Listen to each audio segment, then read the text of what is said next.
Hey YouTube, welcome back to another Chaos Cup Grand Finals video. This month we have the fated showdown between two brothers fighting for a title they both haven't held in quite some time. Unfortunately this time I myself could not continue in the tournament due to a crippling work schedule, but I made sure to capture the content I could for everyone to see. For this month, both of these duelists did pretty well along the bracket, with Josh going completely undefeated and Ethan only losing at the very end. There were 13 entries yet again, but I can say the deck choices varied quite a bit from last time. Similar to last month, most of the recent releases were banned, such as Fiendsmith, Azamina, and clear tier 1 options, but we did have one brave soul trying out Millennium, which I may showcase in the future. To remind everyone, this was a one deck, no siding event, and this time Molcharmers were legal. Since I am not the feature in this video, I can actually be lazy and not having to talk about card choices, so we can focus more on the action later. Going over the deck list, unfortunately I am biased to one deck in particular, and some would know obviously that I'm Team Speedroid over here. I have messed around briefly with this deck in the past, and for the most part, everything here looks pretty familiar to me. There isn't much to explain, but there is a rather concerning note to make where it seems that Ethan tends to open Speedroid Terra Top every duel apparently.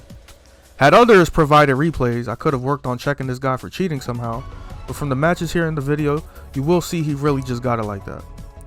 All jokes aside, Speedroids are a fun and surprisingly cheap deck for the most part, so shout out to Ethan for repping a really rare deck to see. On the other side, we have the more villainous Yami Josh, giving in to the dark side. That is exactly what it felt like since he went from playing Dark Magician last month to playing Chimera and going undefeated this time around. Chimera is a deck I actually have not gotten to try since I do not gravitate towards fusion decks, but it is a deck I have faced a few times though, and one that does its job well. I will say this wasn't the only list in the tournament running Super Poly, so I'm sure there were a few friendships tested throughout the games.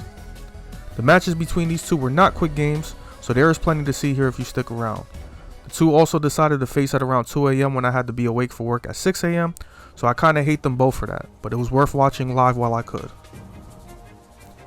As one might expect, both decks in this matchup would prefer to go first, and starting out, Ethan made sure to take the initiative with the Synchro combo deck.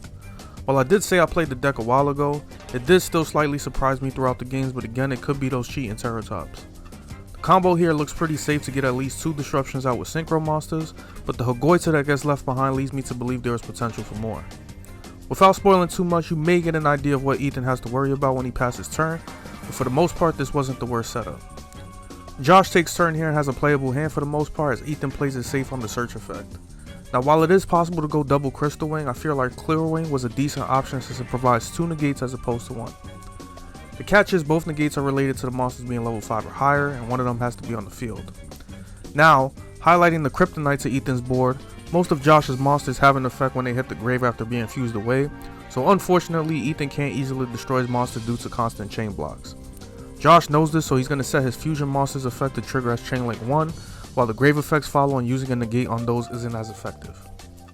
Chaos Angel was really the most heinous part of this offense, as it is unaffected by monster effects now, therefore being immune to a Synchro Dragon negate no matter what. Still though, the only 2 droplets that Ethan runs manages to save him and let him fight another turn. One of the things I clearly forgot was how well Speedroids could recover thanks to a few follow-up grave effects, such as Den Den Daiko, Cork Shooter, and Hagoita.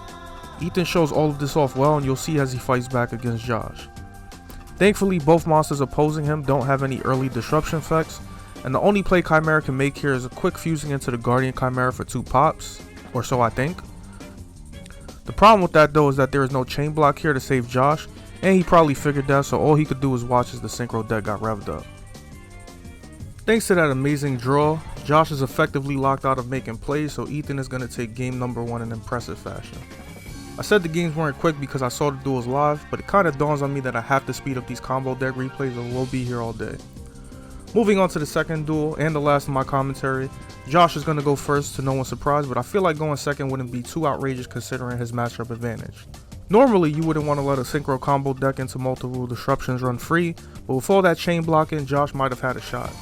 Still, he runs into the unfortunate nightmare of getting holted right by that imperm, and he has to end his turn. Lucky for him though, he has some heinous forms of disruption still, so all is not lost yet.